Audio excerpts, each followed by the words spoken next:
Welcome to another episode of Two Old Geeks Talking. Now on the World Wide Web. Arr! Welcome to Two Old Geeks Talking. I'm Captain Barbosa. And I'm Trace. No, I'm Rob. Oh, okay. What are we talking about today, Rob? Today we're talking about Pirates of the Caribbean. Yeah. Should I talk like that through the whole thing? No. Yes. Before we move on to Pirates of the Caribbean, if you just grant me a moment. Okay. We're going to have thumbs up. We're going to have a mega mystery box giveaway. We talked about in our 400 subscriber video. And so once we reach 500, we're going to have a big box giveaway, mystery box. One of the things in it's going to be a $100 Visa gift card. Nice. So be a subscriber, comment on any video, and that's one chance to win. Once we reach 500, we'll have a special video and announce the winner. So, Pirates of the Caribbean. Pirates of the Caribbean. Who doesn't love pirates, right? I've been a big pirate fan myself. Been watching pirate movies for years. Before the Pirates of the Caribbean movies came out, I think my favorite movie was Cutthroat Island. Cutthroat Island. That had, what's that girl you like? Gina Davis. You had the hots for her. Yeah. Well, to be honest with you, before Pirates of the Caribbean came out, pirates were considered lame. You had Cutthroat Island, which I don't know if you watched it recently. Isn't the best movie in the world. I dare you. And then you had like Treasure Island, and then that was pretty much it as far as Hollywood and pirates. Right. And so when Pirates came out, first of all, have you ever been to Disney World Road to Ride? No. The ride's very unimpressive. So typically it's a ride that when it's like 90-degree weather in Florida and you just want to get inside somewhere where it's air conditioning, you get in there and you're like, wow, it is so cool in here. And what I mean by cool is the temperature, not necessarily the animatronics. I mean, it wasn't bad. Well, but I'm thinking that's because it was supposed to originally be a wax museum. Yeah, but whenever they said they were making a movie, The Pirates of the Caribbean, I think everybody collectively rolled their eyes, but it was a good movie. Yeah. So, Pirates of the Caribbean, the very first movie was released in 2003, and it was called Curse of the Black Pearl. That's almost 20 years ago. Yeah. Well, so, yeah, that was quite a long time ago. Yeah. Ain't that hard to believe? Yeah, I know, we're old. So, when it was released, it made $654 million. Of course, it was based after the movie. There was a lot of things similar. I could live off that. Yeah, I think I could. I think I could get by with that. So the premise of that movie was, of course, the antagonist at the time was Barbosa, and we got a picture of it. You got the movie? I have. So I had to recently repurchase my movies because my other ones Disney given to somebody else. Disney appreciates that.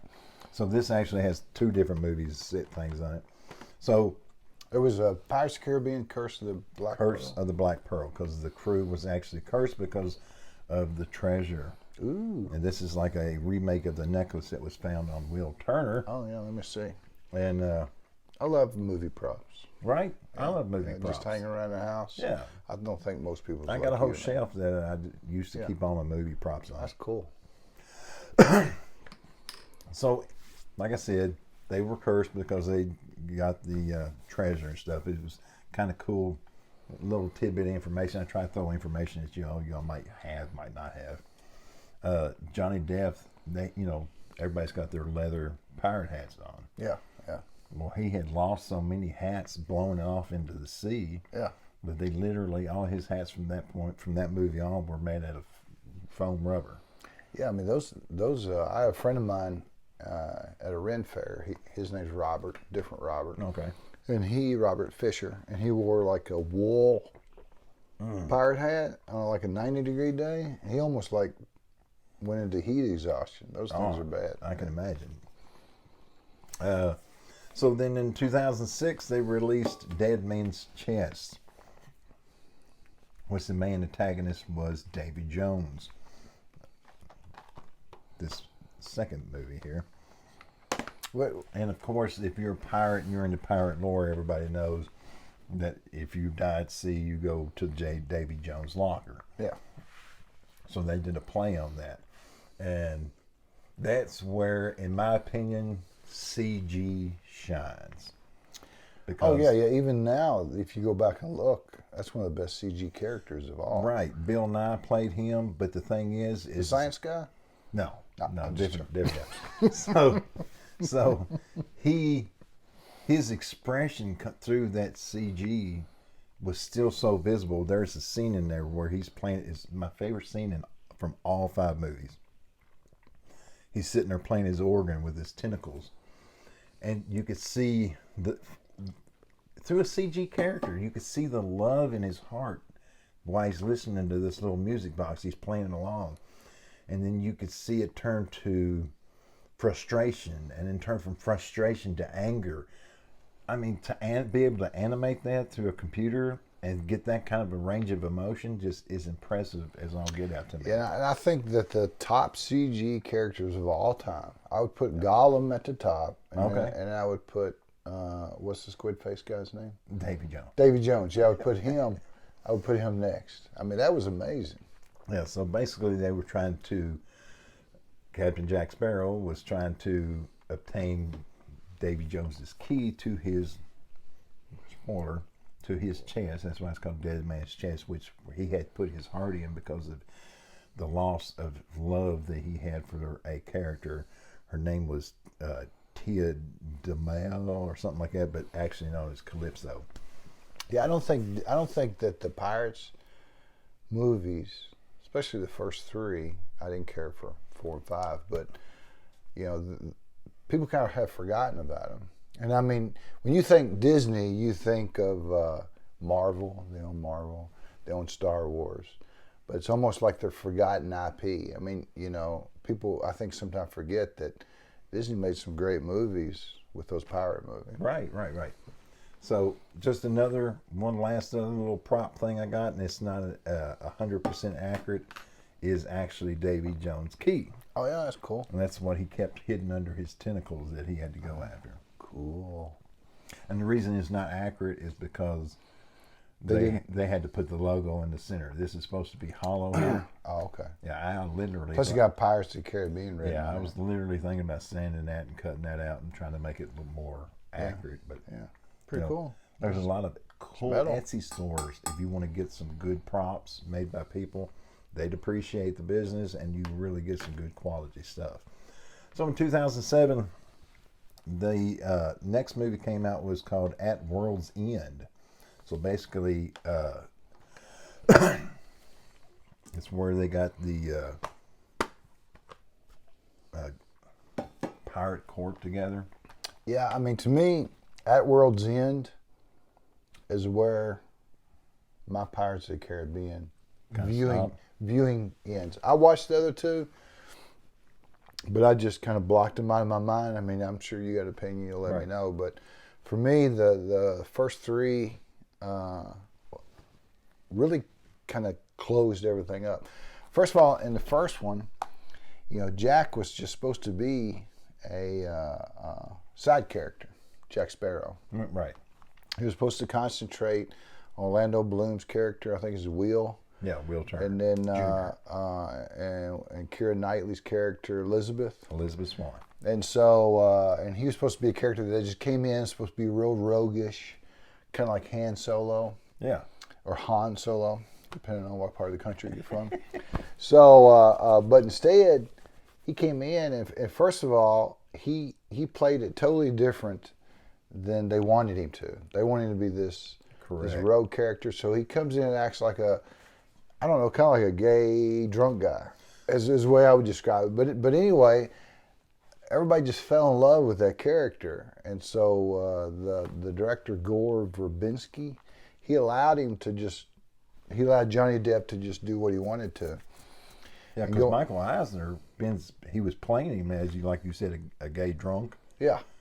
He was literally wanting to get rid of Johnny Depp. Oh yeah, but the thing, he was so popular that they really focused a lot on the second and third movie on Johnny Depp's character instead of making him a side character. He kind of became the star, where you can't imagine them having a Pirates of the Caribbean without him. Yeah, and they've actually altered the ride to actually have animatronics of Jack Sparrow in like 3 different areas. Oh yeah, that's cool. None of the other. Cool. Well, I take that back. There is a Barbossa in there now. But I mean, it's neat. It's neat that Gore did that. Verbinski did that because, like, when you look at some directors like George Lucas, especially in the prequel trilogy, he's got complete control of everything. Right. And you don't deviate from his dialogue, and you don't deviate from what he wants. And by letting the actors kind of run with it, sometimes I think you get more of a collaboration, and the product ends up being better in the end. And so I think without Johnny Depp, anybody else playing Jack Sparrow, those movies wouldn't be as popular. I agree, 100%. They'd actually, when they were going to cast it, they were actually looking at Hugh Jackman to play Jack Sparrow. Yeah. They actually offered it to Robert De Niro, and he thought, a movie after that ride is going to suck. I'm not putting my name to that. Michael Keaton, Jim Carrey, Matthew McConaughey. I mean, Christopher Walken, they thought about having him, Jack really? Sparrow. Yeah, can you imagine? No, I can't. So anyway, to backtrack a little bit, Dead Man's Chest made 1.1 million, a billion, which was awesome at that time. But in 2007, at World's End, they only made 960 million because a lot of people didn't think it was that popular. And it cost $3 million to make, so they didn't really make the profit margin that they were wanting to make. So in 2011, they came out with the movie On Stranger's Tides. That was the 4th one. That was the 4th one. Yeah, correct. So to me, it was like you took a movie script and you put it in a shotgun, and you just fired it into the air. You went and picked up all the pieces. It was those last 2 movies was too convoluted, in my opinion. What did you think of? Well, On Stranger Tide is what I consider my least favorite of the 5. It seemed to be kind of sluggish. Yeah. But even at its worst, it was still better than a lot of other movies that I have watched in the past. So, I mean, yeah, it wasn't like the best of the whole series, but it was still not a bad movie. Yeah, I mean, there's people that are fanatic over like that Jack Sparrow character. Right. I mean, we go to Comic Cons, and have you ever gone to a Comic Con? There hasn't. I don't care how big or how small. There's always a Jack Sparrow. There hasn't been somebody as a Jack Sparrow. Right. Yeah, I mean, you see them all the time, and some of those costumes are really good. And I got a feeling the guys are really having fun. But I've never seen a black beard. You know, Never seen a black beard. Yeah, black beard. You know, I've never seen. Mine used to be red. I've never seen a black beard. I've never seen a Davy Jones. I've never seen a Barbossa. But there's always a Jack. Always a Jack. Yeah. Maybe you need to do a Davy Jones. Yeah, that would be awesome. That'd be awesome. I actually looked at some masks. Oh yeah. They're like again on Etsy. Yeah. There's a gentleman who makes a badass mask. Oh yeah, that's but cool. He's asking a badass price too. Yeah. So anyway, that movie had to pertain to Blackbeard and his daughter, which was played by Penelope Cruz. She was just called Angelica, and they were actually hunting for the Fountain of Youth. I enjoyed it myself. Yeah, so you liked the 4th one, but it was a little bit boring. I mean, the first 3 to me, I think I like a movie that's entertaining, but yet kind of has a little bit of a moral to the story. Right. And the first 3 is like the Black Pearl represented freedom.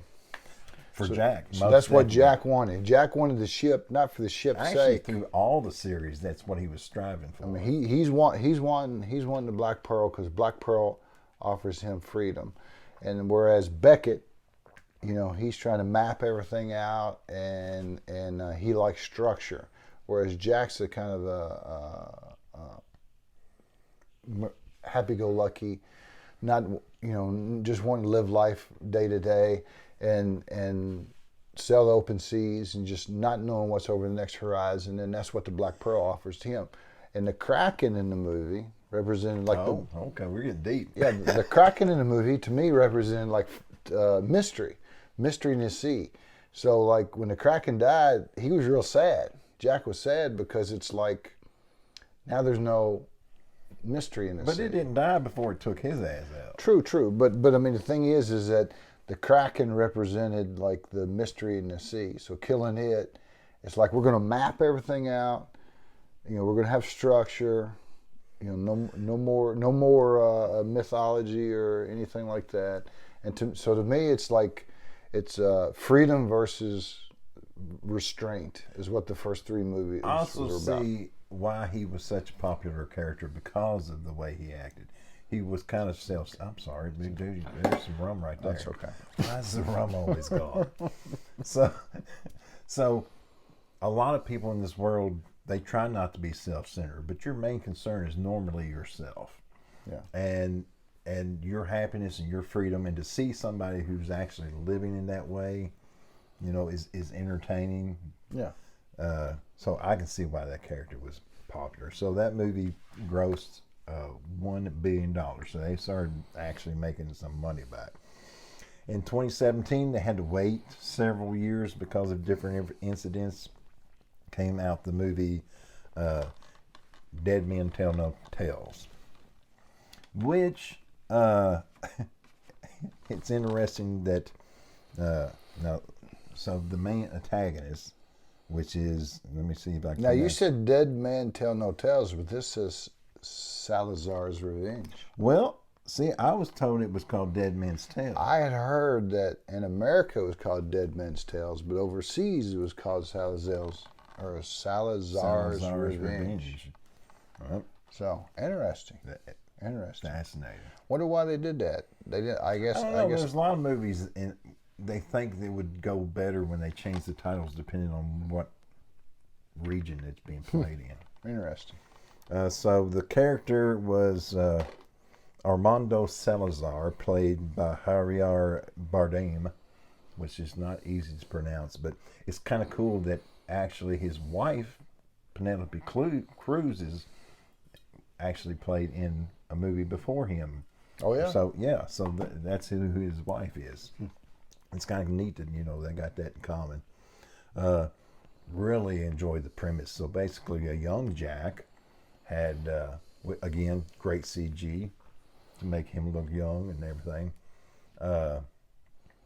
Ended up causing the demise of this Captain Salazar, and basically his whole afterlife was trying to get back at Sparrow for revenge. And this young guy, which was Turner's son, which would be the third, I guess, was looking for the Triton. Now that I thought was a little silly.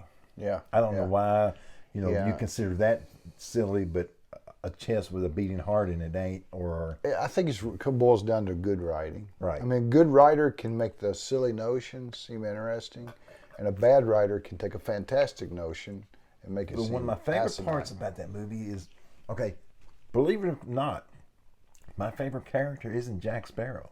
I would have never guessed that. My favorite character is Barbossa. Oh, seriously? Seriously. I think a lot of people like him. Yeah. And I kind of liked it because that last movie, the girl who was supposed to read, there's supposed to be a map that no man could read. She was astronomer, but they called it Stargazer? no, horologist or something like that. Oh, okay. And Astrologist. and so anyway, come to find out that she was actually orphaned by Barbossa. Oh, yeah. Yeah, she was actually his daughter, and he had left her that book. And So you enjoyed the fourth and fifth one? I actually did. I actually enjoyed them all. Yeah. I have a least favorite, but that doesn't mean I didn't enjoy it at all. I mean, I still enjoyed it. I still will go back and watch them all again. Well, I was going to watch them before we did this because you told me this is the topic you wanted for this month. Okay. And I thought I had them, but I didn't. Oh, you didn't? I thought for sure I had them. Well, yeah. shit, I thought So I'm just pulling off of memory. Oh, that's Pulling good. off memory. Especially for an old geek. Yeah. Tell me about it. So that's it, right? That's the end of it? That was the end of them. That movie actually made the most of all movies. It made $4.4 $5 billion. That's probably why they're going to come up with a sixth one. Yeah, and I'm kind of concerned about that because of the whole thing with Johnny Depp. And we won't get into Depp. I will. I mean, you can't talk about, first of all. I'm talking about the series. I'm not talking about the actors and their personal lives. Yeah, that's you, and I'm me. So all I'm going to say is that there, first of all, during the whole Pound Me movement, you remember that, the whole Pound Me movement? Yeah. Okay. Yeah. Okay. So anybody that made an accusation, any woman that made an accusation about any man, he was automatically canceled. It's a guilty until proven innocent. When it's supposed to be, if I remember right, I'm a little old. If I remember right, it used to be innocent until proven guilty. And so a lot of actors' careers had been ruined for things that happened decades earlier that nobody had ever said anything about. Right. So, and I'm not going to go through the list, but Johnny Depp was one of them. You know, I mean, she accused him of things he hadn't done, and so he actually had the cojones to sue her, and of course she countersued him because they weren't going to have him in the next pirate movie. They were going to have Margot Robbie, the girl who played Harley Quinn. Yeah. So and like I said, maybe they could have had a Pirates movie without Johnny if they had done the series that way, but he became the main character. To me, having a Pirates movie without Johnny would be like having an Indiana Jones movie without Harrison Ford. Right. So without going into any details, he has his name cleared. And the courts come on his side and awarded him money. And, I mean, it come out that she's crazy. I mean, she got mad at him one time and pooped in the bed. Now, I'm going to get mad at my husband, so I'm going to crap in the bed. You know what I would have done? I would have rubbed her nose in it. I think that keeps her from doing it again, right? Did you open up this can of worms? It's been rumored to say that Disney was going to actually kind of possibly boot him off of it before all that anyway, because of him not showing up on set and on time, being hours late, coming in inebriated and things like that. So I think they were kind of on the cuff of questioning whether that. Yeah, they were padding themselves. They were like, we're not doing it because of this, we're doing it because of that. And the fact is, if they have a Pirates of the Caribbean 6, right, I may go see it if Johnny Depp is in it. And I'm not talking about a cameo. I'm talking about in it. Yeah. And if they put anybody else in there, I'm not going to. What they say they'd have to pay him in order for him to be in the next one, like he would do it. 100 million llamas or something. Well, I mean, he's needing the money, especially after paying all those lawyers. But the thing is I'm happy for the guy. He got vindicated, right? And he can continue working. I mean, if you look at his career, I've seen Johnny Depp since way back when. Remember those show 21 Jump Street? I know of it. I never watched it. But I mean, the thing is he's been around forever, and he's as harmless as a house cat. And so, I mean, the thing is to give him grief like that. And so now Amber Heard, she's supposed to be in that new Aquaman movie. Right. They cut her. They originally cut her role down to 10 minutes, and they're trying to figure out a way to cut it out completely. So she really did. She pooped in her own bed. She pooped in her own bed. So anyway, back to the topic. You already mentioned Jerry Bruckheimer as the producer. Yes. So I love the music as well. It's unforgettable. Hans Zimmer did the first. Hans Zimmer. You know what else he did? There was actually a Claus Bennett. And Hans Zimmer. And then there was Hans Zimmer, and then there was.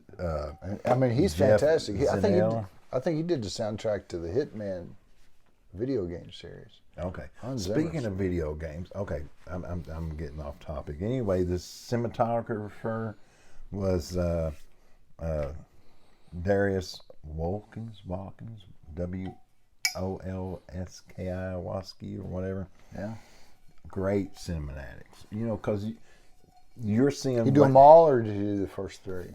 He did like the first three, and then there was Paul Cameron that did the rest of it. because he shows you what he wants you to see. Oh man, there's some great camera angles in those first three. Now there was like 50 makeup artists, but Jack Sparrow's makeup artist was Joe Harlan or Harlow. So I think it's funny, and I'm sure that if you're a fan, you already know this. Do you ever notice that little scab or little red mark on Jack's cheek? Yeah. And through each movie, it gets a little bigger and a little bigger. Do you know what that was supposed to represent? He had syphilis. Oh yeah. It was a venereal disease. Now Disney, I don't know if they knew that that's what the makeup artist and Johnny Depp decided, but it was supposed to show that he had a venereal disease. Oh yeah, that's awesome. Yeah, right. That's a pirate's life for me. So we already mentioned different actors. Of course, I want to mention Jeffrey Rush because he plays Barbossa. We've already mentioned several other. One of my favorite ones was Kevin R. McNally, which played Mr. Gibbs. Let's see. I like Mackenzie Crook, who played the guy with a wooden eye. Did you know he actually had to wear 2 contact lenses in that eye to make it bulge out? Oh, really? He said it was so uncomfortable. I mean, he said it didn't hurt, but it was so uncomfortable because they put in a contact lens and then put another one on over top of that to make that eye bulge out. He's such a good actor. You don't really see it in the Pirates movie because he plays a side character, but man, that guy can act. Right. So there was another character in there, which was Captain Edward Teagues, which was Jack Sparrow's father. Now, he was played by Keith Richards, who they say that Johnny Depp kind of mimicked his characteristics to be Jack Sparrow. Now, I have a theory on this. Now, y'all can debate this down in the comments. Let me know what you think. But if you'll notice, like when it shows you the young Jack in the last movie, you'll see Captain Teagues standing behind him. And then when the camera pans, he disappears. Then in another movie, he's talking to his father in a tavern. And he turns around to look because his father points out, hey, they're hiring a crew. And he turns back around and his father's gone. Yeah. I'm wondering if his father was ever actually there or if he was just a figment of Jack's mind. Was he really as crazy in reality as he made himself out to be? Was he literally seeing his father? Was he hallucinating either due to alcohol or due to the syphilis or whatever? Yeah. I don't know. Yeah. So y'all think about that. Let me know what you think. Another thing I think was interesting, which a lot of people don't know, is because I'm a Barbossa fan, Jeffrey Rush. He was worried about not being seen. So if you watch the movies again, which I always suggest everybody do, you'll see that he's always standing on the left side of the screen. He always figured people looked at movies like they read books. Yeah. And so whenever he was on with Keira Knightley, he'd always make sure he was on the left side of the screen. With any actor he was in there, he would always make sure he was standing on this side of him so that he would seem to be more important or as important as the character on the screen. I just thought that was an interesting tidbit. So, IMDb. The review site. The review site, they said that Captain Jack Sparrow was the second best action hero of all times. Second only to, and you already mentioned him, Indiana Jones. Oh yeah. Cool. You got any other things you want to mention? No, man. I think I'm done. Oh, okay. Well, I keep going and going and going and going. So, was there any video games? Oh, I actually owned there was actually video games and books. There was a series of books called The Young Jack Sparrow or Jack Sparrow. Yeah. And then another. Did you read them? I actually started reading them. My daughter was actually in a role-playing game at the library. Yeah. And so while she was there, and Daddy had to sit and wait, I would sit and read those, and they really were freaking written well. Oh, yeah, cool. And then there was another series, I can't remember the name of it. No video games? Yeah, there was actually, I think, 2. I actually owned one of them. and it was kind of just a one action kind of thing. You just kind of went through. Oh, kind of scroll in. You went through and you just kind of just. Yeah, so it wasn't open world or nothing like that. Yeah, no. Okay. Alrighty, I think that's it. Okay, man. I think I'm done. All right. See you guys next month. Alrighty. You done? I'm done. Okay. All right.